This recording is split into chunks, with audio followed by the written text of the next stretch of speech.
হাসপাতালে। আজকে আপনাদের সামনে কিছু কথা বলতে পেরে আমি নিজেকে গর্বিত অনুভব করছি। স্যার ফজলুল হক স্যার যেরকম বলেছেন, স্যার এলাকা নিয়ে চিন্তা করেন, আমিও আমাদের এলাকার যে ডেভেলপমেন্ট কিভাবে হবে, বিশেষ করে আমি যেহেতু ডক্টর, তো আমি হয়তো স্বাস্থ্যের যে বিষয়গুলো আছে সেগুলো নিয়ে চিন্তাটা আমি হয়তো যে অ্যাপ্রোপ্রিয়েট জায়গা সেখানে আমি হয়তো ইনকর্পোরেট করতে পারবো, যেটা ইমপ্লিমেন্টেশন হতে পারে ভবিষ্যতে। তো আমরা সবাই প্রস্তুত আছি তো নাকি? হ্যাঁ, আমি একটা টার্ম ধরেন যে আমি একটা গান বাজালাম আজকে, যে রমজানের ওই রোজার শেষে এলো খুশির ঈদ, এই কথাটা বললাম। হ্যাঁ, তাহলে আজকে আমার যে ফিলিংস হবে সেটা যদি আমি ঈদের চাঁদ যখন উঠবে তখন যদি এই গানটা শুনি, ফিলিংসের কিন্তু একটু ডিফারেন্স হবে না? হবে। যেমন ধরেন আমি বললাম যে মাটির বুকে ঘুমিয়ে আছে লক্ষ মুক্তি সেন, হ্যাঁ, এই গানটা আজকে শুনলে যা লাগবে, আমি যদি স্বাধীনতা দিবসের দিন, বিজয় দিবসের দিন শুনি, একটু ডিফারেন্ট লাগবে, তাই না? লাগবে তো? এটাকে বলে সলিসিটেড মাইন্ড।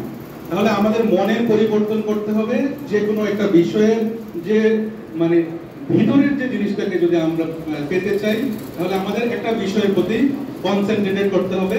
তো আমি যে কারণে বলছি যে আজকে যে পরিবেশটা এরকম, যেন ডায়াবেটিসের একটা লেকচার ডেলিভারি করার জন্য যেন তৈরি হয়ে আছে পরিবেশটা, তাই না? আপনার প্রশ্ন তো সবাই? ওকে, ঠিক আছে। তাহলে আমরা জানি যে পুলিশ সুপার মহোদয় অলরেডি বলেছেন যে একটি হরমোন জনিত রোগ ডায়াবেটিস। তো হরমোন জিনিসটা কি, এটা আমরা একটু প্রথমে দেখি যে হরমোন জিনিসটা আসলে কি। আমাদের শরীরে যেমন আপনি একটা কাশির সিরাপ খেলেন, হ্যাঁ, কাশির সিরাপ খেলেন, এই কাশির সিরাপটা কিন্তু কাশিরই কাজ করবে বডিতে গিয়ে। দেখলে রসটা মনে হবে কাশির সিরাপের, যা জ্বরের সিরাপেও তাই। বাহিরে কিন্তু তেমন কোনো পার্থক্য নেই, কিন্তু ভিতরে যে কেমিক্যাল যে ইনগ্রেডিয়েন্ট গুলো আছে সেইখানে কিন্তু তফাৎ রয়েছে, যে কারণে ভিতরে গিয়ে অ্যাকশনটা হবে ডিফারেন্ট। এরকম ভাবে আমাদের শরীরে অনেকগুলো হরমোন আছে। এই হরমোনগুলো এক একটা হরমোন এক এক ধরনের কাজ করে থাকে। হরমোনগুলো কিভাবে কাজ করে আমি প্রথমেই বলি।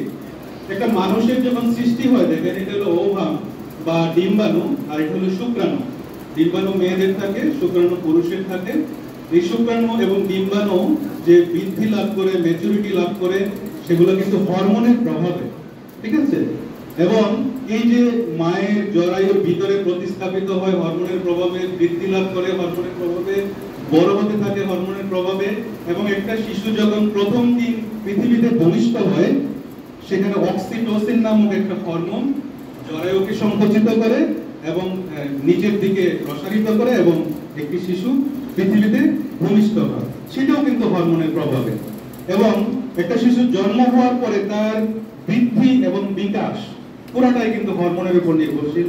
তার কৈশোরকাল, তার যে বয়ঃসন্ধিকাল শুরু হবে, মেয়েদের ক্ষেত্রে ইস্ট্রোজেন, প্রোজেস্টেরন, ছেলেদের ক্ষেত্রে টেস্টোস্টেরন হরমোন। এই হরমোনের যদি কোনো তারতম্য হয়, দেখা যাবে তার বয়ঃসন্ধিকাল শুরু হচ্ছে না। যৌবনকাল পুরোটা কিন্তু হরমোন দ্বারা নিয়ন্ত্রিত। একজন মানুষ যখন মারা যায় তখন আসলে কি হয়? ধরেন একজন মানুষ হার্ট অ্যাটাক করেছে, সে হয়তো জাতীয় হৃদরোগ হাসপাতালে ভর্তি হয়েছে। তিনি হয়তো শকে আছেন মানে হলো তার অর্গানগুলো কাজ করছে না।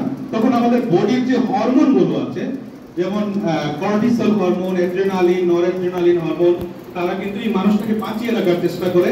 এই হরমোনগুলো যদি সাকসেসফুল হয়ে যায়, সেটা হলো কম্পেনসেটেড শক আমরা বলে থাকি, অর্থাৎ হরমোনগুলো তাকে বাঁচিয়ে রাখতে পেরেছে।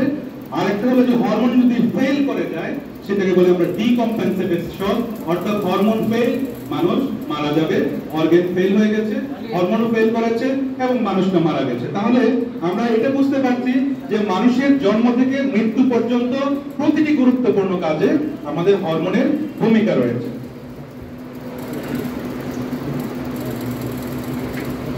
তো হরমোন যে যিনি আমরা জানি যে ডায়াবেটিস, অলরেডি স্যাররাও বলেছেন যে ডায়াবেটিস হলো একটা হরমোন জনিত রোগ, এবং আমাদের শরীরে যে ইনসুলিন হরমোন আছে, এই ইনসুলিন হরমোনের যদি অভাব হয় অথবা কাজ করতে পারে না, তখন আমাদের রক্তের যে স্বাভাবিক যে সুগার আছে যেটা বেড়ে যায়, হ্যাঁ, সেটা হলো ডায়াবেটিস। কিন্তু এই যে হরমোন যে এটার সাথে রিলেটেড, যিনি প্রথম আবিষ্কার করেছেন তিনি হলেন এই বিজ্ঞানী তার নাম হলো স্যার বেন্টিং। আজ থেকে প্রায় 100 বছর আগে তিনি প্রথম আবিষ্কার করলেন যে আমরা যে খাই, খাওয়ার পরে যে সুগারটা ডাইজেশন হয় সেটা আসলে একটা হরমোনের জন্য হয়, এবং সেই হরমোনটার নাম হলো ইনসুলিন। যিনি আবিষ্কার করেছেন স্যার বেন্টিং। এই পুরস্কারের জন্য কিন্তু তাকে নোবেল পুরস্কারে ভূষিত করা হয়েছে। এবং স্যারের জন্মদিন হলো 14 নভেম্বর। আপনারা জানেন যে 14 নভেম্বর হলো বিশ্ব ডায়াবেটিস দিবস। ডায়াবেটিস সমিতিতে যারা আছে আমরা সবাই জানি 14 নভেম্বর বিশ্ব ডায়াবেটিস দিবস। 14 নভেম্বর আসলে স্যার বেন্টিং যিনি ইনসুলিন আবিষ্কার করেছিলেন তার জন্মদিন। আপনারা শুনে খুব খুশি হবেন যে বাংলাদেশের আবেদনের পরিপ্রেক্ষিতে ইন্টারন্যাশনাল ডায়াবেটিস ফেডারেশন এবং WHO 14 নভেম্বরকে বিশ্ব ডায়াবেটিস দিবস হিসেবে পালন করার সিদ্ধান্ত গ্রহণ করে সারা পৃথিবী ব্যাপী। বাংলাদেশের জন্য একটা ক্ল্যাপ দিতে পারি?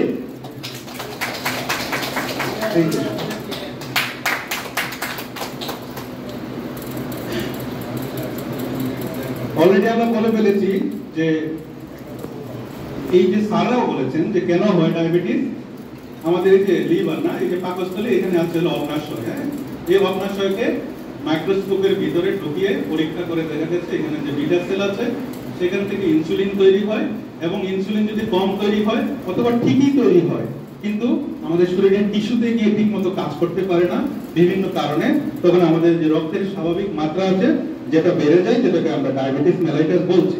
এখন এই ছবিটা আমি কেন দেখালাম, আমরা অনেক সময় যে নানাভাবে মোটিভেটেড, বাংলাদেশের মানুষ কিন্তু মানে কান কথা বেশি শুনতে চায়। হ্যাঁ, ডাক্তার যেটা বলছে এটা শুনবে না, ডাক্তারের চেম্বারে গিয়ে আরেকজন কি বলছে সেটা বলবে। ঠিক আছে, এটা হলো একটা। তাহলে আমি এটা দেখাচ্ছি যে ডায়াবেটিসের একটা বৈজ্ঞানিক প্যাথোফিজিওলজি আছে, এবং ডায়াবেটিসকে চিকিৎসা করতে হলে আমাদেরকে বৈজ্ঞানিক ভাবেই করতে হবে।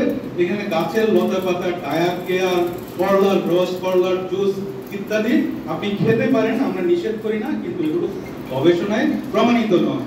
এবং আপনারা দেখেছেন যে করোনার সময় এই পৃথিবীকে কারা রক্ষা করেছে? বিজ্ঞানীরাই কিন্তু শেষ পর্যন্ত সবাইকে টিকা দিয়ে পৃথিবীটাকে কিন্তু সেভ করে ফেলেছে। তাহলে বিজ্ঞান সব সময়ের জন্য সত্য, যেটা বিজ্ঞান সেটাকে আমরা সব সময় চেষ্টা করব যে যেটা বৈজ্ঞানিক সেটাকে আমরা যেন মেনে চলি। এই ছবিটা হলো সারা পৃথিবীতে ডায়াবেটিস কিভাবে বাড়ছে, একটু জটিল ছবি কিন্তু সহজভাবে আমি একটু বলি। আমরা জানি ডায়াবেটিস বড় লোকের ডিজিজ, তাই তো? এটা মোটামুটি আমরা জানি সবাই। তাহলে পৃথিবীতে বড় লোক দেশ কি কি আছে? ইউরোপ আছে এবং আমেরিকা আছে। আসেন তো দেখি যে তাদের ডায়াবেটিস কেমন ভাবে বাড়তেছে। তাদের ডায়াবেটিস ইউরোপে বাড়তেছে মাত্র 13%। ঠিক আছে, আমেরিকাতে বাড়তেছে হলো মাত্র 24%। কিন্তু দেখেন যে যারা এই আফ্রিকাতে না, আফ্রিকাতে হলো 134% হারে বাড়তেছে। তারপরে দেখেন এখানে মিডল ইস্ট কান্ট্রি, যারা তেল পাওয়ার পরে হঠাৎ করে বড়লোক হয়ে গেছে। মিডল ইস্ট কোথায়? এই যে মিডল ইস্ট কান্ট্রি, হঠাৎ করে তেল পাইলো, বড়লোক হয়ে গেল, এবং এখানে কিন্তু 87% হারে কিন্তু ডায়াবেটিস বাড়তেছে। তারপরের অবস্থানে আছে যে সাউথ ইস্ট এশিয়ান কান্ট্রি, অর্থাৎ বাংলাদেশ, ইন্ডিয়া, পাকিস্তান। আমরা কিন্তু তারপরের অবস্থানে, তৃতীয় অবস্থানে আছি। তাহলে দেখেন যে পৃথিবীতে যারা বড়লোক আছে তারা কিন্তু ডায়াবেটিস অত বাড়াচ্ছে না। কারণটা এর বেসিক ডিফারেন্সটা কোথায়? বেসিক ডিফারেন্স হলো এডুকেশন, শিক্ষা। আমরা যদি শিক্ষাটা গ্রহণ না করতে পারি, আমি স্ট্রাকচারাল ডেভেলপমেন্ট করে খুব একটা লাভ হবে না। আমার কাছে এরকম রোগী আসে যে ধরেন যে বিভিন্ন ভাবে দুর্নীতি করে 13 তলা বিল্ডিং করছে, তার ওয়াইফের 110 কেজি ওজন, দুইটা মেয়ে আছে তাদের 113 কেজি ওজন করে, ওনার অনেক টাকা পয়সা আছে কিন্তু ভিতরে কোনো এডুকেশন নেই। তাহলে মূল জিনিস হলো যে আমাদের সাস্টেইনেবল ডেভেলপমেন্টের জন্য এডুকেশনটা সবচেয়ে গুরুত্বপূর্ণ। এটা শুধু যে স্বাস্থ্যের ক্ষেত্রে তা নয়, সব ক্ষেত্রে কিন্তু প্রযোজ্য। বাংলাদেশে ডায়াবেটিস রোগীর সংখ্যা কত, এটা নিয়ে আসলে এখন পর্যন্ত সঠিক কোনো পরিসংখ্যান নেই। এই ডাটাটা হলো আইডিএফ, ইন্টারন্যাশনাল ডায়াবেটিস ফেডারেশন, তারা যে বাংলাদেশে কাজ করে সেটার কিছু ডাটা আছে। তো আমাদের 2019 সালে দেখেন 84 লক্ষ লোক ছিল, এবং সারা পৃথিবীতে আমরা ছিলাম 10ম অবস্থানে। 2021 সালে 1,30,00,000 হয়ে গেছে, এবং আমরা চলে আসছি কিন্তু পৃথিবীতে 8ম অবস্থানে। তাহলে আমাদের গ্রেডিং কিন্তু উপরের দিকে যাচ্ছে। অলরেডি ডিসকাস করা হয়ে গেছে ডায়াবেটিসের টাইপ আছে অনেকগুলো টাইপ আছে, 8 9 10 রকমের ডায়াবেটিস আছে। ওই সমস্ত একাডেমিক ডিসকাশনে যাওয়ার দরকার নেই আমাদের। আমাদের 4টে type of diabetes, type 1, type 2, অন্যান্য বিশেষ ধরনের ডায়াবেটিস, আর একটা হলো শুধুমাত্র গর্ভাবস্থায় হয়, এটাকে আমরা বলে থাকি গর্ভকালীন ডায়াবেটিস। তাহলে এই যে টাইপ 1 এটা সাধারণত অল্প বয়সে হয়ে থাকে, 5-6 বছরের বাচ্চা হঠাৎ করে দেখলো সুগার 24 হয়ে গেছে, তার যে বিটা কোষ আছে সব কিছু ধ্বংস হয়ে গেছে, এবং বিটা কোষে কিন্তু ইনসুলিন তৈরি করার মতো আর কোনো ইনসুলিন নাই। তাকে বাঁচানোর জন্য আমরা বাইরে থেকে শুধুমাত্র ইনসুলিন সাপ্লাই দিলে সে বাঁচবে, আদারওয়াইজ সে 1-2 সপ্তাহ পরেই মারা যাবে। ওকে, আর টাইপ 2 ডায়াবেটিস এটা নিয়ে আজকে বেশি আমরা আলোচনা করব। গর্ভকালীন ডায়াবেটিস আমি বলেছি যে গর্ভাবস্থায় প্রথমবারের মতো ডায়াবেটিস হলে সেটাকে গর্ভকালীন ডায়াবেটিস হয়। তাহলে আমরা জানি সবাই যে ডায়াবেটিস হলে এই লক্ষণ দেখা যায়। আমরা অনেক সময় পেশেন্ট এসে বলে, আমি যখন ডায়াবেটিসের পরীক্ষা দিতে চাই, বলে যে ডায়াবেটিসের পরীক্ষা দেওয়ার দরকার নাই স্যার, আমার ডায়াবেটিস নাই, আমার ডায়াবেটিসের কোনো লক্ষণ নাই। কিন্তু আমাদের দেশে কিন্তু টাইপ 2 ডায়াবেটিসে আক্রান্ত রোগীর সংখ্যা 95% বা তারও বেশি, 97% মতো কিন্তু টাইপ 2 ডায়াবেটিস। টাইপ 2 ডায়াবেটিসের কোনো লক্ষণ প্রকাশিত নাও হতে পারে। এখানে যারা আছেন অনেকেই নন ডায়াবেটিক আছেন, আমি তাদেরকে পরীক্ষা করলে আমি নিশ্চিত এখান থেকে নতুন করে কয়েকজন রোগী বের হবে। তাহলে টাইপ 2 ডায়াবেটিসের কোনো লক্ষণ প্রকাশিত নাও হতে পারে, কিন্তু কিছু লক্ষণ তো অবশ্যই আছে। আমরা একটু দেখি তো কবিতা ছন্দ দিয়ে এই লক্ষণগুলো মনে রাখতে পারি কিনা। ঘন ঘন প্রস্রাব হবে, অতিরিক্ত ক্ষুধা পাবে, মাত্রাতিরিক্ত পিপাসা ধরে, দেহের ওজন কমতে পারে, সারা বেলা ক্লান্তি বোধ হবে, ঘা শুকাতে দেরি হবে, বারবার গর্ভ নষ্ট হয়, চোখে দেখতে কষ্ট হয়, যৌন সক্ষমতা পায় হ্রাস, সংসারে অশান্তি 12 মাস। উপরোক্ত লক্ষণ আদি যখন দেখতে পাবেন, কাল বিলম্ব না করে ডাক্তারখানায় যাবেন। তাহলে এই লক্ষণগুলো কিন্তু ডায়াবেটিসে আক্রান্ত রোগীর থাকতে পারে।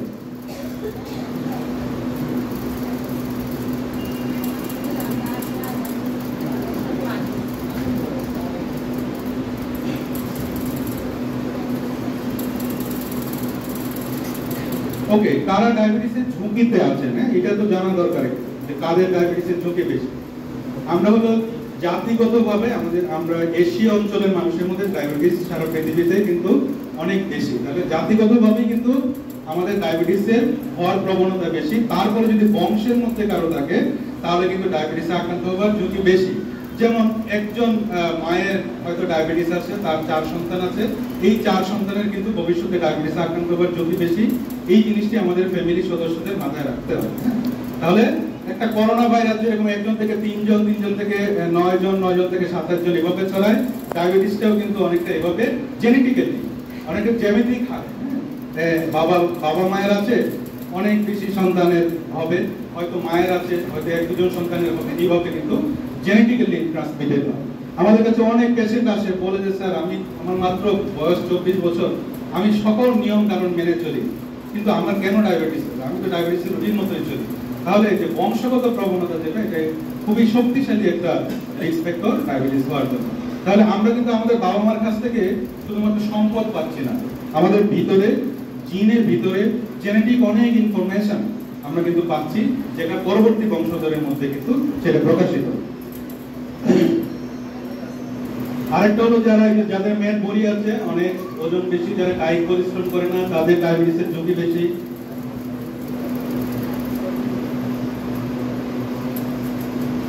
কিছু ওষুধ আছে, স্টেরয়েড জাতীয় ওষুধ, এগুলো খেলে ডায়াবেটিস হয়। যাদের গর্ভকালীন ডায়াবেটিস আছে তাদের হতে পারে, যাদের প্রি ডায়াবেটিস আছে অর্থাৎ বর্ডারলাইন ডায়াবেটিস, তাদের কিন্তু ডায়াবেটিস আক্রান্ত হওয়ার ঝুঁকি বেশি। এই কোশ্চেনটা আমাদের শুনতেই হয়, আমরা যারা ডাক্তার, যে মিষ্টি খেলেই কি ডায়াবেটিস হয়, এই কথাটা কি সঠিক নাকি সঠিক না? অনেক বিজ্ঞানী এর মধ্যে ফেসবুক, ইউটিউব বা টেলিভিশন চ্যানেলে অনেকভাবে মতবাদ দিয়ে দিয়েছেন। এই জন্য মানুষজন পেট ভরে মিষ্টিও খাচ্ছে, কারণ সে জানে যে মিষ্টি খেলে ডায়াবেটিস হয় না। কিন্তু একটা বিষয় আমাদের খেয়াল রাখতে হবে, আমি একটু আগে বলেছি যে বিটা কোষ যেখান থেকে ইনসুলিন তৈরি হয়, সেই তারও কিন্তু একটা ক্যাপাসিটি আছে, তার একটা ক্ষমতা আছে। আপনি ডেইলি যদি 3টে করে মিষ্টি খান, তাহলে তার কিন্তু দেখা যাবে কাজ করতে করতে একসময় এক্সস্টেড হয়ে যাবে। এক্সস্টেড হলে দেখা যাবে যে বিটা কোষগুলো আর কাজ করতে পারতেছে না, আলটিমেটলি ডায়াবেটিস দেখার সম্ভাবনা বেশি। এটা একটা। আরেকটা বিষয় হলো যারা মিষ্টি খায় তাদের ওজন বেড়ে যাওয়ার সম্ভাবনা বেশি।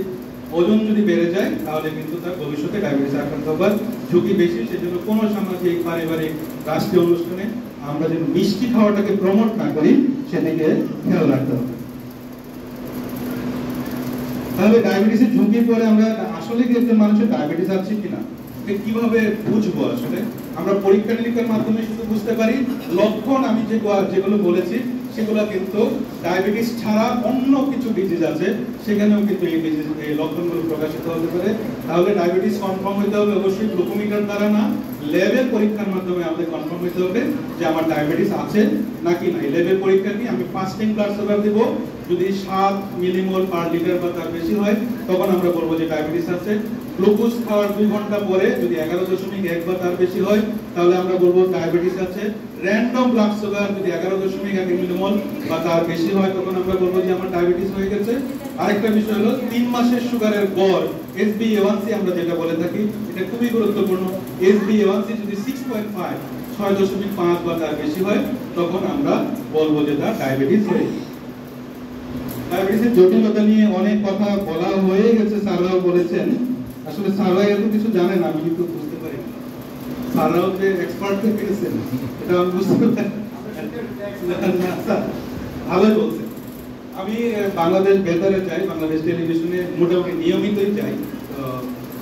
বেতারে বলবো যে স্যার একটা গান যদি দেখেন ডায়াবেটিসের জটিলতা নিয়ে সেটা আমরা একটু প্রচার করতে পারি। সেই গান আসলে শুনেন শুনেন দেশবাসী, শুনেন কি এমন ডায়াবেটিসের জটিলতার কথা করি বর্ণন। এর ফলে স্ট্রোকের ঝুঁকি বহুগুণে বাড়ে, অল্প বয়সে প্যারালাইসিস জীবনের সঙ্গী হতে পারে, চোখে ছানি পড়ে আর দৃষ্টি ঝাপসা হয়, রেটিনা নষ্ট হতে থাকে, অন্ধ হওয়ার ভয়, হার্ট অ্যাটাকের ঝুঁকি বাড়ে, কিডনি হয় বিকল, স্নায়ুতন্ত্র নষ্ট হয়, জীবন হয় বিফল, পায়ের মাঝে আলসার ধরে, জীবাণু আক্রমণ করে, সঠিক সময়ে চিকিৎসা না করলে পায়ে পচন ধরে, অনেক রোগীর অল্প বয়সে পা কাটতে হয়। অনিয়ন্ত্রিত ডায়াবেটিস নিয়ে সত্যি অনেক আমার মনে হয় মেসেজ ক্লিয়ার। এত জটিল আলোচনায় আমরা যেতে চাই না। এই জায়গাটায় আমরা আসি। দেখে একটু মানুষের ডায়াবেটিস হলে তার স্ট্রোকে আক্রান্ত হবার ঝুঁকি 6 গুণ বেশি, হৃদরোগে আক্রান্ত হবার ঝুঁকি 3 গুণ বেশি, অন্ধ হবার ঝুঁকি 6 গুণ বেশি, কিডনি বিকল হওয়ার ঝুঁকি 5 গুণ বেশি, পা কেটে ফেলার ঝুঁকি হলো 20 গুণ বেশি। দেখেন ডায়াবেটিসের থেকে জটিলতা হচ্ছে, সেই জটিলতার ইনস্টিটিউট কিন্তু আমাদের আছে। যেমন স্ট্রোকের ইনস্টিটিউট নিউরোসায়েন্স হাসপাতাল আছে, হৃদরোগের জন্য NICVD আছে, NIO আছে, কিডনি হাসপাতাল আছে। কিন্তু যে ডিজিজ, যে প্রাইমারি ডিজিজ থেকে অনেকগুলো জটিলতা তৈরি হচ্ছে সেটার কোনো ইনস্টিটিউট কিন্তু নাই। স্যার যেটা বলেছেন যে প্ল্যানিং ইজ ভেরি ইম্পর্টেন্ট। একটা জাতিকে রক্ষা করতে গেলে সাস্টেনেবল ডেভেলপমেন্টের জন্য প্ল্যানিং খুব গুরুত্বপূর্ণ। এখন যদি এরকম হয় যে আমরা একটা national institute of diabetes and endocrinology করি এবং সারা বাংলাদেশে যদি সেটা ফোকাস করি এবং পেশেন্টদেরকে যদি আমরা এডুকেশন দিই তাহলে সেটা কি লাভ হবে? নাকি দেখা যাবে যে জটিলতার ইনস্টিটিউট আমি কত বানাবো, নিউরোসায়েন্সকে দেখা যাবে যে আকাশ স্পর্শ করলে নিউরোসায়েন্স রোগীর জায়গা দিতে পারবে। তাহলে প্ল্যানিং যে জায়গাগুলো আছে সেই জায়গাগুলোতে আমাদের কাজ করতে হবে। আমরা থিওরিটিক্যালি ধরে নেই যদি ডায়াবেটিস এখানে না থাকে তাহলে স্ট্রোকে আক্রান্ত রোগীর সংখ্যা 6 গুণ কমে যাবে, হৃদরোগে আক্রান্ত রোগীর সংখ্যা 3 গুণ কমে যাবে, অন্ধ মানুষের সংখ্যা 25 গুণ কমে যাবে, কিডনি বিকল হওয়ার জন্য 5 গুণ কমে যাবে। গাণিত হিসেবেই আমরা বের করে ফেলতেছি, কোনো গবেষণা ছাড়াই। ডায়াবেটিসের জটিলতা আরো অনেক জটিলতা আছে, এই সবকিছু আমি বলতে পারবো না, কারণ সময় স্বল্পতা আছে। ডায়াবেটিসের নিয়ন্ত্রণ এই জায়গাটা আমাদের একটু জানা দরকার। যে অনেকেই মনে করি যে আমার তো ডায়াবেটিস নিয়ন্ত্রণে আসে না, ডাক্তারের কাছে যাচ্ছি কোনো কাজ হয় না, অমুক ডাক্তার তো কোনো কাজের না, আমরা তো কোনো কাজে করতে পারতেছে না। আসলে আমি আপনাকে বলি যে এমন কোনো ডায়াবেটিস নেই যেটা নিয়ন্ত্রণে আসে না। আমাদের কাছে 40, 42, 45 ব্লাড সুগার নিয়ে আসে, একদিনে আমরা নিয়ন্ত্রণ করে ফেলতেছি, পরের দিন ওটি করতেছি হাসপাতালে। সো ডায়াবেটিসের নিয়ন্ত্রণ হয় না এমন কোনো ডায়াবেটিস নেই। কিন্তু আপনি আসলে জিনিসটার ব্যাপারে সচেতন কিনা, ডাক্তারের পিছিয়ে লেগে আছেন কিনা, আন্তরিক কিনা, সেগুলোর উপরেও কিন্তু অনেক ক্ষেত্রে নির্ভরশীল। তো নিয়ন্ত্রণ বলতে আমরা অনেক সময় বুঝি যে একটা র্যান্ডম ব্লাড সুগার করে ডাক্তারের কাছে নিয়ে যাচ্ছি যে দেখেন স্যার আমার 12 আছে বা 10 আছে, আমার সুগার ভালো আছে। কিন্তু নিয়ন্ত্রণ মানে শুধু একটি র্যান্ডম সুগারের নিয়ন্ত্রণ নয়। নিয়ন্ত্রণ মানে খাওয়ার আগে, খাওয়ার পরে সুগার নিয়ন্ত্রিত আছে কিনা, 3 মাসের সুগারের যে গড় আছে সেটা নিয়ন্ত্রিত আছে কিনা, আমার ওজন যদি বেশি থাকে ওজনটা আদর্শ ওজনের মধ্যে নিয়ে আসতে পারছি কিনা, যদি কোলেস্টেরল বেশি থাকে সেই কোলেস্টেরলটাকে আমি কন্ট্রোলে রাখতে পারছি কিনা, আমার যদি উচ্চ রক্তচাপ থাকে উচ্চ রক্তচাপকে আমি নিয়ন্ত্রণে রাখতে পারছি কিনা, সবগুলো যখন নিয়ন্ত্রিত থাকবে তখনই শুধু আমি বলবো যে আমার ডায়াবেটিস নিয়ন্ত্রণে।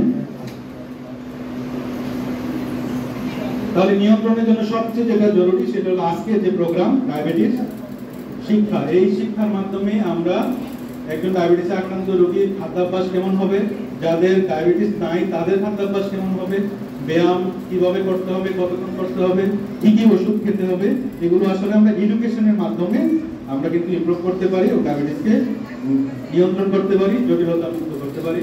আপনারা ছোটবেলায় একটা কবিতা পড়েছেন নিশ্চয়ই, এই কবিতাটা এখানে টিচার আছেন কেউ? মাস্টার আসসালামু আলাইকুম। কবিতাটা নিশ্চয়ই স্যার পড়েছেন, পড়িয়েছেন আপনারা, যে ডায়াবেটিসে আক্রান্ত রোগীর কোন কেমন হওয়া উচিত। ছোটবেলায় আমরা পড়েছি যে আমার কোন কবিতা পড়ছি না? ওকে, ডায়াবেটিসে আক্রান্তকে কিন্তু ঢিলে ঢালা স্বভাবের হইলে হবে। আমার সামনে মিষ্টি খাচ্ছে, আমি 3টে মেরে দিলাম, হবে না, ঠিক আছে? অত্যন্ত কঠোর, তাকে ব্যক্তিত্ব সম্পন্ন হইতে হবে যে আমি এটা চিন্তা করব, জাজ করব, খাবো কি খাবো না, আমি এটার জন্য এখন খাওয়ার জন্য উপযুক্ত কিনা, সবকিছু কিন্তু বিবেচনা করতে হবে। তাহলে ডায়াবেটিসে আক্রান্ত রোগীর কোন কেমন হওয়া উচিত?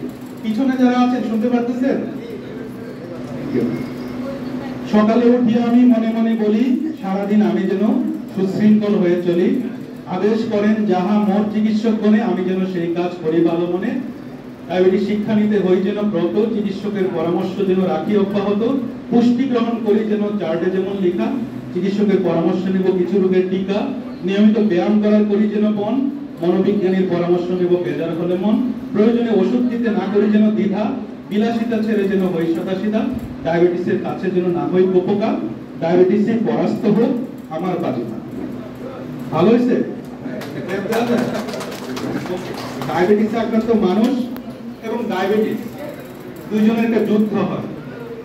মানুষটা চায় ডায়াবেটিসটাকে নিয়ন্ত্রণ করতে, ডায়াবেটিস চায় মানুষটাকে তার নিয়ন্ত্রণে আসার জন্য। একটি দেশের সাথে আরেকটি দেশের যখন যুদ্ধ হয়, তখন একটা দেশ আরেকটা দেশের সবচেয়ে গুরুত্বপূর্ণ স্থাপনাগুলো ধ্বংস করার জন্য টার্গেট করে। তাহলে ডায়াবেটিসের টার্গেট কি? চোখের রেটিনা, আর হাঁটতে পারবে না, ইনসুলিন দেখতে পারবে না, নিতে পারবে। স্ট্রোক, প্যারালাইসিস হয়ে বাসায় পড়ে থাকবে, আর নড়তে চড়তে পারবে না। কিডনি গেল, হার্ট অ্যাটাক। তাহলে দেখেন শরীরের সবচেয়ে গুরুত্বপূর্ণ যে জায়গাগুলো আছে আমাদের, সেখানেই কিন্তু টার্গেট করে ডায়াবেটিস মেলাইটাস। তাহলে এটা একটা বাঁচার লড়াই, এ লড়াইয়ে তাহলে ডায়াবেটিস শিক্ষার মাধ্যমে আসলে সবকিছুই, খাদ্য ব্যবস্থা, ইনসুলিন ইনজেকশন টেকনিক ইত্যাদি ইত্যাদি সবকিছু পায়ের যত কিভাবে আমরা আসছি আমরা। এবং এই ডায়াবেটিস শিক্ষার উদ্দেশ্য হলো নিজেই নিজের রোগ নিয়ন্ত্রণে রাখার দক্ষতা অর্জন করা। আমি নিশ্চিত যারা এডুকেশন ভালো করে নেবেন নিজেই নিজের ডাক্তার হতে পারবেন, মাঝে মধ্যে দেখা করলেই হবে। আর যে কিছুই জানেন না, 2 দিন পরে পরে ডাক্তারের কাছে যেতে হবে, 2 ইউনিট ইনসুলিন বাড়ানোর জন্য ডাক্তারের কাছে যেতে হবে, সেটা করা যাবে। পরিবর্তিত জীবন প্রণালী সহজে গ্রহণ করতে পারে। পরিবর্তিত জীবন মানে ধরেন এই যে করোনা কালে আমাদের কাছে অনেক পেশেন্ট আছে, হাজবেন্ড ওয়াইফকে ইনসুলিন দিয়ে দিত, হাজবেন্ড করোনায় মারা গেছে, অসংখ্য ঘর ঢাকা সিটিতে আছে এরকম। তার এই পরিবর্তিত জীবন, তখন কিন্তু শিক্ষাটাই তাকে বাঁচিয়ে রাখবে। আর উনি যদি বলে যে আমি ইনসুলিন দিতে পারি না, দিব না, কিন্তু উনি ডেইলি 100 ইউনিট ইনসুলিন নেন, 3 দিন পরে কিন্তু হাসপাতালে আইসিইউ চলে যায়। তাহলে পরিবর্তিত জীবনে এই শিক্ষার কোনো বিকল্প নেই। এখন সবচেয়ে ইম্পর্টেন্ট যেটা জিনিস, খাদ্য ব্যবস্থা। আসলে খাদ্য ব্যবস্থায় এত বড় চ্যাপ্টার যে আমি এত বিশেষ বলতেও পারবো না। ডায়াবেটিসে আক্রান্ত হলে কম খেতে হবে, কথা সঠিক না বেঠিক? সঠিক না, এটা বেঠিক। ডায়াবেটিসে আক্রান্ত মানুষকে পরিমিত খেতে হবে। ওকে, আমরা জানি কম খেতে হবে, আপনারা যেটা জানেন সবাই এটাই জানে। আমাদের কাছে রোগী আসে, ধরেন 30 ব্লাড সুগার, 50 ইউনিট ইনসুলিন নিচ্ছে, উনি বলে যে স্যার আমি কিছু খাই না বাসায়, ঠিক আছে, কিছু খাই না। তাহলে কিছু না খেলে ইনসুলিন নিচ্ছে 50 ইউনিট, তাহলে ওকে বাঁচবে না মারা যাবে? তাহলে পরিমিত খাবার, পরিমিত মানে কম নয়, পরিমিত মানে আমার জন্য যতটুকু দরকার ততটুকু গ্রহণ করতে হবে। সেই পরিমিতি বোধটা কিন্তু আমাদের জানতে হবে। তাহলে আমাদের দেশের মানুষ আমরা সাধারণত ভাত একটু বেশি খাই, তাহলে ভাতের পরিমাণটা একটু কমাবো, সবজি কম খাই, সবজির পরিমাণটা বাড়াবো, সময়টা ঠিক রাখবো, পরিমাণটা ঠিক রাখবো। আর প্রোটিন এবং যে চর্বি বা স্নেহ জাতীয় খাবার, এগুলো আমাদের দেশে কম খাওয়া হয়, হ্যাঁ, তো এগুলোর পরিমাণ আমরা পরিমিত পরিমাণে খাওয়ার চেষ্টা করবো। তাহলে একটা ডায়াবেটিসে আক্রান্ত রোগীর অথবা একটা পরিবারের প্লেট মডেল কেমন হওয়া উচিত, এটা একটু খেয়াল করেন প্লিজ। আমার বাসায় যে আমি আজকে সকালে নাস্তা করলাম, আমার প্লেটটাকে আমি কিভাবে সাজাইছি, ঠিক আছে? দেখেন তো কিভাবে সাজাতে হয়। এই যে একটা প্লেট, হ্যাঁ, এই প্লেটের অর্ধেক থাকতে হবে সবজি, আর বাকি অর্ধেকটা দুই ভাগে ভাগ করবো। এই পরিমাণ থাকবে ভাত অথবা রুটি, আর এই পরিমাণ প্রোটিন বা আমিষ জাতীয় খাবার, মাছ, মাংস, দুধ, ডিম, ডাল। একটা প্লেটকে আমি এইভাবে সাজাবো। এটা কি আমি শুধু ডায়াবেটিসে আক্রান্ত হওয়ার পরে এইভাবে সাজাবো, নাকি আমরা সবাই এইভাবে সাজাবো? আসলে আমরা সবাই যদি এইভাবে সাজাই, তাহলে ডায়াবেটিসকে আমরা প্রতিরোধ করতে পারবো। আমার পরিবারের নেক্সট জেনারেশনে ডায়াবেটিস হবে না, ঠিক আছে? তাহলে মূল জায়গা হলো এই জায়গাটা। কিন্তু আমরা যেটা করি, আমরা কিভাবে খাই, এই যে এটা, ঠিক আছে? তাহলে আমরা কিন্তু আলু ভর্তা দিয়ে 3 প্লেট ভাত খেতে পারি, শুটকি মাছের ভর্তা দিয়ে 3 প্লেট ভাত খেতে পারি।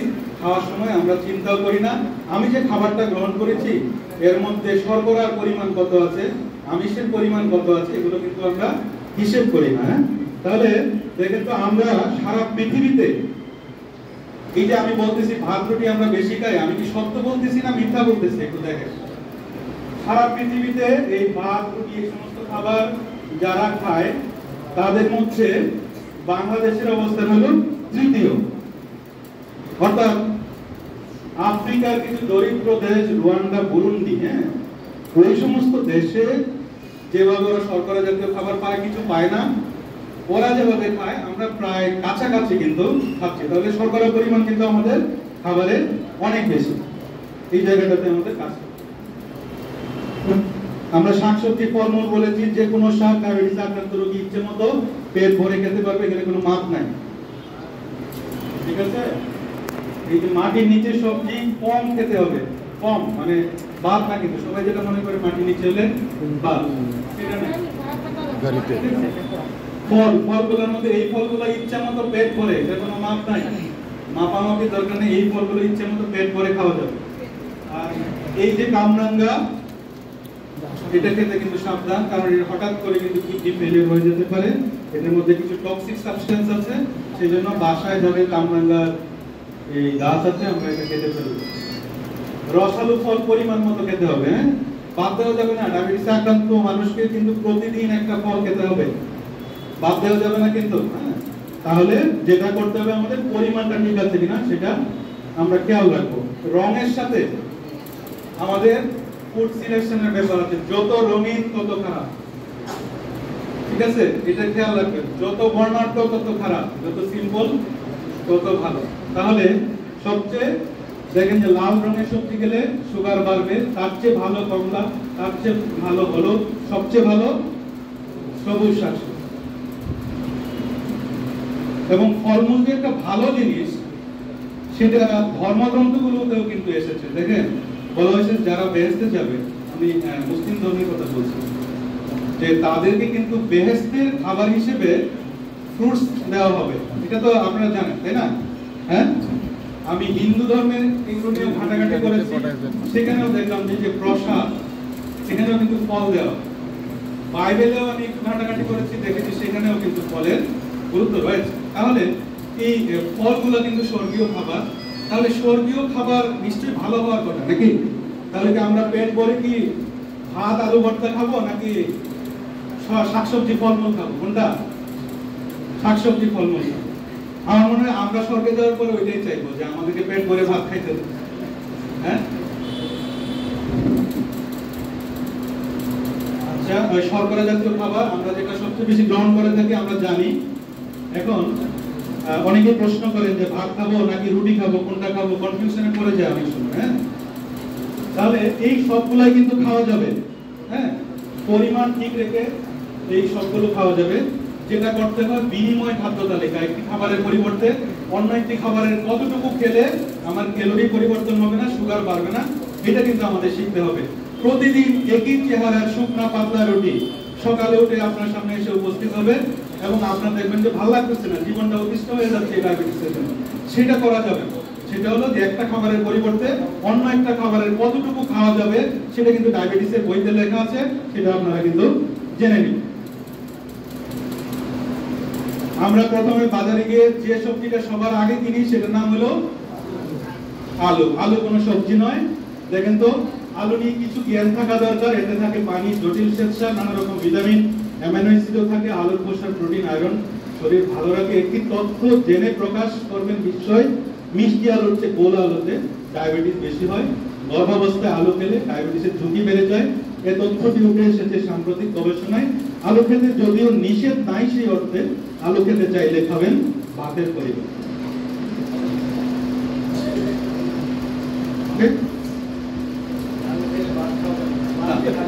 আলু করতে ভাত খাওয়া যাবে। ওকে, এই যে খাবার আমরা জানি আমিষ জাতীয় খাবার গুলো না, এগুলো তো আমরা প্রতিনিয়ত খাই। একটা কথা মনে রাখবেন যে পৃথিবীতে প্রত্যেকটা খাবার ইউনিক। হয়তো এখানে ডিমের মধ্যে আমিষ আছে, ছোট মাছের মধ্যে আমিষ আছে, মুরগির মাংসে আমিষ আছে, সামুদ্রিক মাছেও আমিষ আছে, কিন্তু মুরগি ইজ নট ইকুয়াল টু ডিম। আমিষ আছে ঠিকই, প্রত্যেকটা খাবারের ইনগ্রেডিয়েন্ট আল্লাহ প্রদত্ত এবং সম্পূর্ণ আলাদা। শুধু ডিম খেলেই আমি সেই প্রত্যেকটা ইনগ্রেডিয়েন্ট পাবো, আমি মুরগি খেলে সেটা পাবো না। সেজন্য আমরা ঘুরিয়ে ফিরিয়ে খাওয়ার কিন্তু চেষ্টা করব। তাহলে এইগুলো খাওয়ার আগে আমাদের জানতে হবে ডিম খাওয়া যাবে তবে কুসুম পরিমাণ মতো, মুরগি খাওয়া যাবে তবে চামড়া নয় তত, মাংস খাওয়া যাবে তবে চর্বিতে বিপত্তি, দুধ খাওয়া যাবে তবে সরেতে আপত্তি, ছোট বড় মাঝারি মাছ খেতে নিষেধ নাই, 1 গ্রাম মাছে 1 ক্যালোরি হিসেব থাকা চাই, কলিজা, ডাল, বাদাম, ছানা পরিমাণ মতো খেতে নেই কমানা, সবগুলোই খাওয়া যাবে। আরেকটা হলো যে এই উদ্ভিজ্জ আমিষ যেটা আছে এটাও আমাদের শরীরের জন্য খুব উপকারী। কিন্তু আমরা যেটা করি, আমাদের এলাকায় আমরা যেটা করি, ডাল একই ধরনের ডাল রান্না করি, কিন্তু গবেষণায় প্রমাণিত 4-5 রকমের ডাল একসাথে মিক্সচার করে রান্না করলে যে অ্যামাইনো অ্যাসিড পাওয়া যায় সেটা ফার্স্ট ক্লাস প্রোটিন, যেটা মাছ, মাংস, দুধ, ডিমে যেটা পাওয়া যায় সেটার কাছাকাছি। সেজন্য আমরা এই প্র্যাকটিসটা করতে পারি। ডায়াবেটিস রোগীর এই মিষ্টি জাতীয় খাবার এগুলো সম্পূর্ণ নিষিদ্ধ এবং বিকল্প মিষ্টি এগুলো নিয়ে এখনো অনেক কন্ট্রোভার্সি আছে। মাঝে মাঝে খাওয়া যাবে, জিরুকেল যেটা সেটার কথা বলতেছি আর কি। তো এগুলো গর্ভাবস্থায় আবার খাওয়া যায় না। তাহলে খাওয়ার সময় আমাদের যেটা করতে হবে সেটা হলো ব্যালেন্স ডায়েট বা সুষম খাবার। একটা খাবারের মধ্যে সেখানে শর্করার পরিমাণ ঠিক আছে কিনা, আমিষের পরিমাণ ঠিক আছে কিনা, ভিটামিন মিনারেলের পরিমাণ ঠিক আছে কিনা এবং চর্বি জাতীয় খাবারের ঠিক আছে কিনা, এগুলো সব যখন একটা খাবারের আনুপাতিক হারে থাকবে সেটাকে আমরা বলবো সুষম খাবার। এখন নতুন করে একটা পেশাব তৈরি হয়ে গেছে। আমরা একটা গ্রুপ অফ পিপল আছি যারা শর্করা অনেক বেশি খাই, আরেকটা গ্রুপ অফ ইউটিউব দেখে দেখে কিটো ডায়েট শুরু করছে এবং এই কিটো ডায়েটে কি হয় যে ও কোনো ভাতই খায় না, কোনো শর্করা খায় না, ডিম খায়, আরো কি কি জানি খায়, ঠিক আছে? তো এটা কিন্তু ক্ষতিকর, এটা গবেষণায় প্রমাণিত হয়েছে। যারা কিটো ডায়েট করে তাদের মধ্যে সামগ্রিক মৃত্যুর ঝুঁকি কিন্তু 32% বেশি, হৃদরোগে আক্রান্ত হওয়ার ঝুঁকি 51%, স্ট্রোকে 50 এবং ক্যান্সারে আক্রান্ত হওয়ার ঝুঁকি কিন্তু 35% বেশি। তাহলে আমরা কি কিটো ডায়েট করব না করব না? করব না।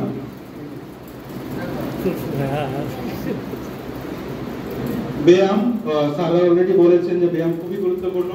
ডায়াবেটিসে আক্রান্ত রোগীকে ব্যায়াম করতেই হবে। মায়ের বুকের দুধের যেমন কোনো বিকল্প পৃথিবীতে এখনো আবিষ্কৃত হয়নি, ডায়াবেটিস রোগীর ব্যায়ামের কোনো বিকল্প আজ পর্যন্ত পৃথিবীতে আসে নাই। তাহলে যে যেভাবে পারেন সেভাবে ব্যায়াম করবেন। ব্যায়াম করলে আসলে কি হয়? ব্যায়াম করলে হ্যাপি হরমোন নিঃসরণ হয়। হ্যাপি হরমোন কি? ডোপামিন, সেরোটোনিন, অক্সিটোনিন, এন্ডোরফিন, এই 4টা হরমোনকে বলা হয় হ্যাপি হরমোন। যেদিন আপনি ব্যায়াম করবেন দেখবেন শরীরটা ভালো লাগতেছে, অফিসে গিয়ে ফাইল খুব তাড়াতাড়ি সিগনেচার হয়ে যাবে। আর যেদিন দেখবেন যে ব্যায়াম করতে পারেন না, মেজাজ কিটকিটে যেটা আসবে এটাই দম পেতেছে, ঠিক আছে? তো এই ব্যায়াম করলে আমাদের শরীর থেকে কিছু হরমোন, কিছু কেমিক্যাল সাবস্টেন্স নিঃসৃত হয় যেগুলো আমাদের শরীর মনকে ভালো রাখে। তাহলে হ্যাপি হরমোন নিঃসরণের উপায় থেকে সফলতা অর্জন, শারীরিক পরিশ্রম, টেনশন মুক্ত থাকা, ডার্ক চকলেট, মশলা খাবার, সৃজনশীল কাজ করা, নাচা, হাসা, ব্যায়াম করা ইত্যাদি, এগুলোতে আমাদের কিন্তু হ্যাপি হরমোন নিঃসরণ বাড়ে। তাহলে ব্যায়াম করতে গেলে আমাদের কি ঠিক রাখতে হবে? আগে পাগুলা ঠিক আছে কিনা দেখতে হবে, নাকি? পা ঠিক আছে কিনা, পায়ের যত্ন নিতে হবে। ডায়াবেটিসে আক্রান্ত রোগীকে অবশ্যই পায়ের যত্ন নিতে হবে। তো পায়ের গুরুত্বপূর্ণ দুটো স্ট্রাকচার আছে। একটা হলো যেমন এই যে বিল্ডিং এর দুটি সিস্টেম বলবৎ আছে বলে কিন্তু আমরা এখানে বসে আছি। একটা হলো ইলেকট্রিক সাপ্লাই আর একটা হলো পানি সাপ্লাই। ঠিক আছে? তো ইলেকট্রিক সাপ্লাই যেটা, সেটা হলো পায়ের যে নার্ভ সাপ্লাই, সেটা হলো ইলেকট্রিক সাপ্লাই। আর পানি সাপ্লাই যেটা, সেটা হলো ব্লাড সাপ্লাই। তাহলে পায়ের মধ্যে যে ইলেকট্রিক সাপ্লাই আছে এবং যে রক্ত সরবরাহ আছে, ডায়াবেটিসের জন্য কিন্তু দুইটাই বিঘ্নিত হয়ে যায়। দুইটাই যখন বিঘ্নিত হয়ে যায় তখন কিন্তু পায়ের মধ্যে আলসার হওয়া শুরু করে, পায়ের ওজন ধরে গ্যাংগ্রিন হয় এবং পা কেটে ফেলতে হয়। তাহলে কোনো অবস্থাতে খালি পায়ে হাঁটা যাবে না, আরামদায়ক জুতা পরতে হবে, মোজা ছাড়া জুতা পরবেন না। জুতা পরার আগে চেক করে নিতে হবে কোনো ফরেন বডি আছে কিনা। পায়ে গরম পানি বা বরফ দেওয়া যাবে না, নিজে ডাক্তারি করা যাবে না। পা শুষ্ক হতে দেবেন না। তারপরে পা ধুয়ে শুকনো কাপড় দিয়ে সঙ্গে সঙ্গে মুছে ফেলতে হবে। সামনের দিকে প্রশস্ত এরকম জুতা পরবেন। আমি দেখি এখানে তো অনেকে সারাদিন জুতা পায়ে দিচ্ছে, সামনের দিকে কিন্তু চিকন জুতা এবং ঘামে ওই যে আঙ্গুলের মাঝখানে কিন্তু সারাদিন ভিজা থাকে, এখানে ফাঙ্গাস ইনফেকশন হয়, এখান থেকে গ্যাংগ্রিন হয়, পরে এটার পা কাটতে হয়। তাহলে সামনের দিকে প্রশস্ত জুতা পরবেন, বিশেষ করে মহিলাদেরকে বলছি। ডায়াবেটিসের চিকিৎসা একেবারে সবার শেষে, এটা আসলে চিকিৎসকদেরই পার্ট। এই জায়গাটা আমি একটু কম কথা বলতে চাই, কম এফোর্ট দিতে চাই। তবে কয়েকটা কথা আমরা একটু মনে রাখার চেষ্টা করব যে ডায়াবেটিসের চিকিৎসা এখন অনেক অ্যাডভান্সড হয়ে গেছে। প্রতি বছর নতুন নতুন করে মলিকুল আসতেছে, নতুন নতুন চিকিৎসার ধরন পরিবর্তন আসছে। একটা সময় ছিল আমরা যেমন 2017 সালের আমেরিকান ডায়াবেটিস অ্যাসোসিয়েশনের গাইডলাইন, 17 সালে আমেরিকান ডায়াবেটিস অ্যাসোসিয়েশন তারা বলছে যে একটাতে কন্ট্রোল না হলে 2টা ওষুধ, 2টাতে না হলে 3টে ওষুধ, 3টাতে না হলে ইনসুলিন দিবা। এই যে ঠিক আছে, কিন্তু 2021 সালে পুরোপুরি চেঞ্জ হয়ে গেছে যে না, ডায়াবেটিসের চিকিৎসা এরকম নয় যে একটা দিয়ে কন্ট্রোল না 2টা দিতে হয় না 3টা, এরকম না। ডায়াবেটিসের চিকিৎসা হবে প্রত্যেকটা পেশেন্ট আলাদা চিন্তা করে।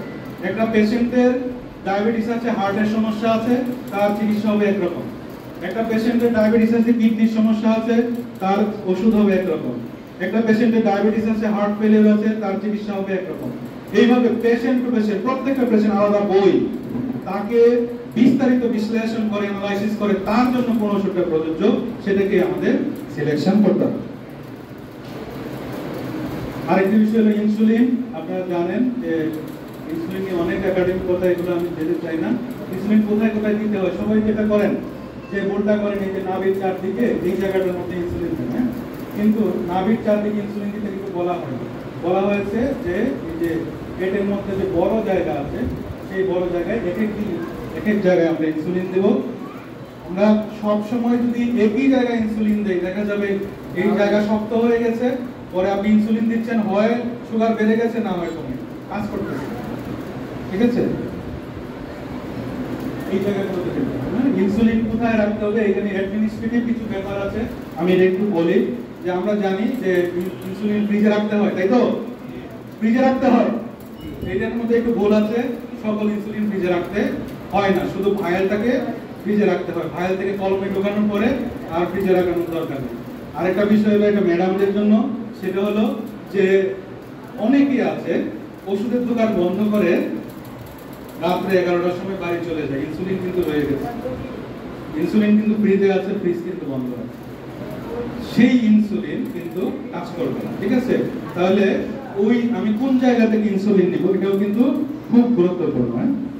তাহলে ইনসুলিন নিয়ে অনেক কথাবার্তা আছে, ওইগুলো সব বলতে চাই না। ইনসুলিন নিয়ে আমাদের মহামান্যের একটা খুব মজার একটা ভিডিও আছে, এটা আমরা দেখি, আপনারা মনে দেখেছেন? হ্যাঁ, ভাইরাল।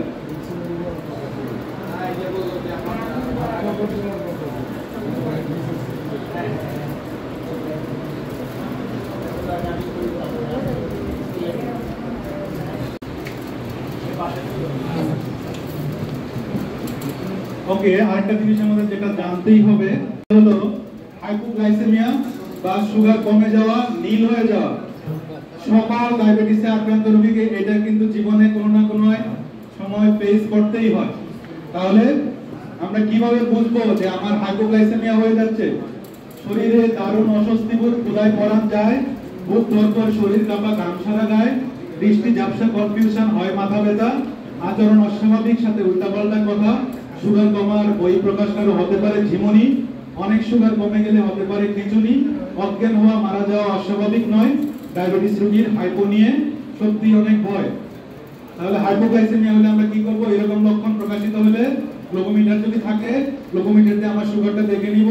যদি 4 এর কম থাকে তাহলে এই খাবারগুলা আমরা সামনে যেটাই পাবো মিষ্টি জাতীয় খাবার সেটাই খেয়ে নিব। দেখেন ডায়াবেটিসে আক্রান্ত রোগী কি এই খাবার খেতে পারে? পারে না, কিন্তু জান বাঁচানো ফরজ। ওই সময় কিন্তু আমরা মিষ্টি জাতীয় খাবার যেটাই পাবো সেটাই কিন্তু খেয়ে নিব। এবং ডায়াবেটিসে আক্রান্ত রোগীকে কোনো নেশায়, সেটা বিড়ি হোক, সিগারেট হোক, অ্যালকোহল হোক, সেগুলো আসক্ত হওয়া যাবে না। ডায়াবেটিসের প্রতিরোধ, এটা সারা বলেছেন, ডায়াবেটিসের প্রতিরোধ নিয়ে অনেক কথা হয়েছে। আসলে প্রতিরোধটাই হলো আসল। অনেক বিভিন্ন চ্যানেলে, ইলেকট্রনিক মিডিয়াতে আমরা প্রতিরোধের বিষয়ে কাজ করতেছি।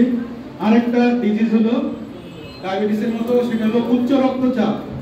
যার ডায়াবেটিস আছে তার উচ্চ রক্তচাপে ভোগার সম্ভাবনা দ্বিগুণ বেড়ে যায়, ঠিক আছে? আবার যার উচ্চ রক্তচাপ আছে তার ডায়াবেটিসে আক্রান্ত হওয়ার ঝুঁকি দ্বিগুণ বেড়ে যায়। তাহলে একটা আরেকটাকে কিন্তু প্রভাবিত করে। তাহলে আমাদের উচ্চ রক্তচাপকেও কিন্তু গুরুত্ব দিতে হবে। উচ্চ রক্তচাপকে আমাদের আমলে আনতে হবে।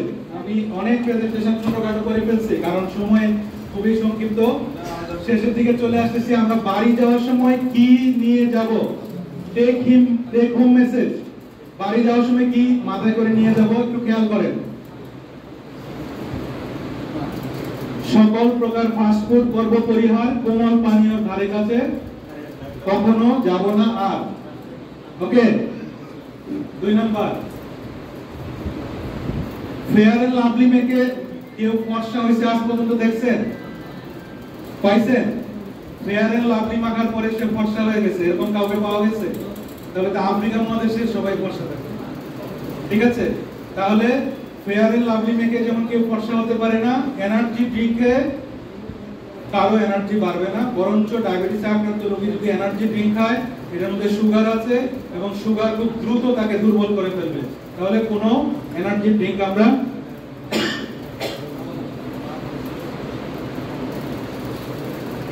লিফটে উঠতে, উপরে উঠতে লিফটের বদলে ব্যবহার করব সিঁড়ি। তওবা করে ছেড়ে দেব জব্দ সিগারেট দিয়ে। ওকে। মুখে যেটা মিষ্টি স্বাদ সেটাই দিতে হবে। বা জিজ্ঞেস করার দরকার নেই, কোনো ডাক্তারকে জিজ্ঞেস করবেন না যে আমার ডায়াবেটিস হয়েছে, আমি কি খাবো, আমি কি খাবো না। উত্তর হলো একটা, মুখে যেটা মিষ্টি এটা খাবো না। আর পৃথিবীর সব খাবার আপনি খেতে পারবেন, মাছ, মাংস, দুধ, ডিম, ডাল, শাকসবজি, ফলমূল। এই পৃথিবীতে যত খাবার আছে সবকিছু আপনার জন্য অ্যালাউড। পরিমাণ ঠিক রাখবেন, কিন্তু মুখে যেটা মিষ্টি সেটা বলেন। আলু কোনো সবজি নয়, আলুতে ডায়াবেটিস হয়। ভাতের মধ্যে দেখেন লাল ভাত আর একটা হলো সাদা ভাত, কোনটা খাবো? লাল। অনু ভাতে তনু বল, বেশি ভাতে রসাতল। লাল ভাতে উপকারী আঁশ, সাদা ভাতে সর্বনাশ। সাদা ভাত আপনি 1 প্লেট সাদা ভাত, 2 প্লেট যদি লাল ভাত খান, এটা 1 প্লেট সাদা ভাতের সমান। আমরা তো ভাত খাইতে বেশি পছন্দ করি, যদি ভাত খান তাহলে অবশ্যই সেটা লাল চালের ভাত খাবেন না। এই ফলমূল অবশ্যই প্রতিদিন আমরা আমাদের খাবারে একটা রাখার চেষ্টা করব, রসালো ফল কম পরিমাণে। এই শাকসবজি, আমাদের প্লেটের মধ্যে ভর্তি করতে হবে কি দিয়া? শাকসবজি। আমরা কিন্তু এই নেত্রকোনার মানুষ কিন্তু শাকসবজি খায় না, খালি ভাত খায়। তাহলে আমাদের প্লেট ভর্তি থাকবে কি দিয়া? শাকসবজি। দেখেন যারা শাকসবজি খায় আর যারা ফাস্টফুড খায়, মিষ্টি জাতীয় খাবার খায়, তাদের পেটের অবস্থা দেখেন। ঠিক আছে। আরেকটা জিনিস হলো পাতে নিয়ে লবণ খাওয়া। পাতে নিয়ে লবণ খাওয়া পরিহার করতে হবে। তরকারি ঝোলে লবণ থাকে, মাথায় রাখতে হবে। অনেকে বলে যে পাতে নিয়ে তো আমি লবণ খাই না, কিন্তু ঝোল কিন্তু পুরাটাই সে খাইতেছে। তাহলে লবণ যে তরকারিতে আছে, এই লবণ আছে কোথায়? ঝোলের মধ্যে। তাহলে আপনি ঝোল খাচ্ছেন আবার পাতে নিয়ে খাচ্ছেন না। স্যার আমি তো এটাই বলে দিছি, সব খাওয়া যাবে। কি খায়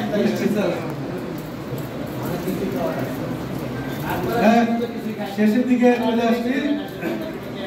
শুনেন আরেকটা জিনিস, আমরা একটু আগে স্যার বলেছেন যে ডায়াবেটিসের ম্যানেজমেন্টের জন্য 3টা ডি না।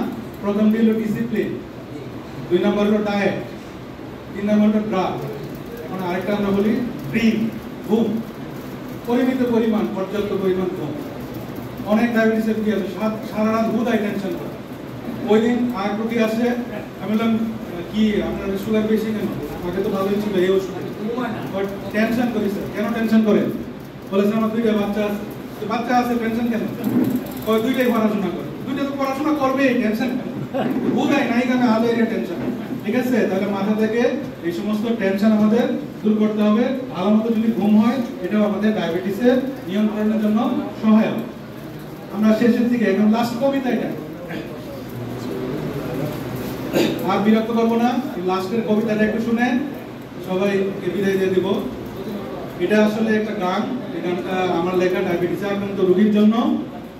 ঠিক আছে, আচ্ছা আমরা তো জানি যে ডায়াবেটিস হলে অনেকগুলো ক্ষতি হয়। ডায়াবেটিস হলে কোনো উপকার হয় কিনা? হ্যাঁ, আচ্ছা হ্যাঁ, নিয়ম মানতে হয়।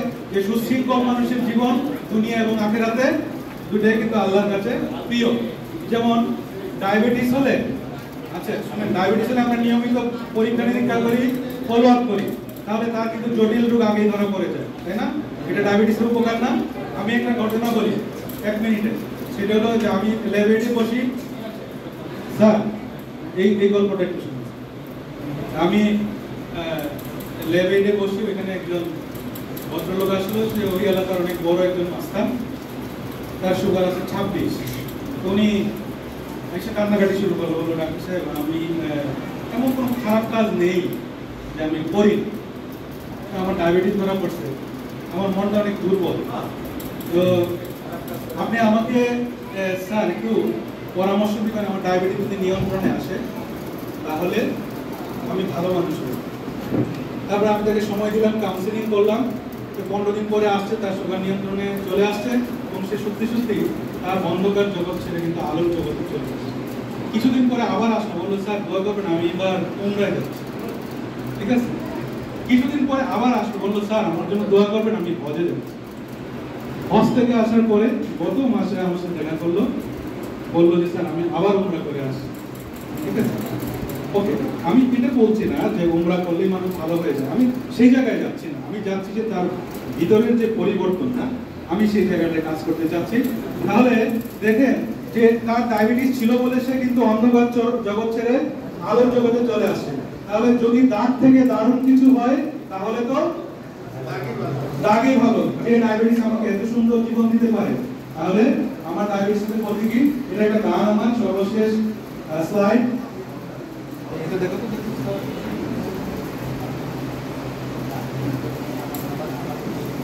হ্যাঁ, ডায়াবেটিস আক্রান্ত রোগীর জন্য কষ্ট পাচ্ছ কেন বন্ধু, তোমার ডায়াবেটিস হয়েছে বলে তোমার হাতে হাত রেখে মরা, এগিয়ে যাবো হেসে খেলে, ভেবে কি দেখেছো ছন্দহীন জীবনে তোমার কে এনে দিয়েছে ছন্দ, জানি উত্তর তুমি ডায়াবেটিসই দেবে ভুলে সব দ্বিধাদ্বন্দ্ব। ডায়াবেটিস শিখিয়েছে সুষম খাদ্যাভ্যাস আর ব্যায়ামের উপকার, উন্নতির চাবিকাঠি সুশৃঙ্খলতা তো তারই দেয়া উপহার। সুশৃঙ্খল জীবন যাপন তোমার কমাবে পাপের বোঝা, কাপে মাপা ভাত পাতলা রুটি হিসেব হবে সোজা। স্রষ্টার কাছে অনেক প্রিয় তুমি, প্রিয় তোমার নামাজ রোজা, স্রষ্টার সান্নিধ্য লাভ তোমার দ্বারা হবে অনেক সোজা। সবই যদি ভালো হয় গো তোমার, ভালো হয় দুজাহান, ডায়াবেটিস নিয়ে দুর্ভাবনা নয়, বলছি doctor Harif Khan. Thank you very much, thanks a lot for your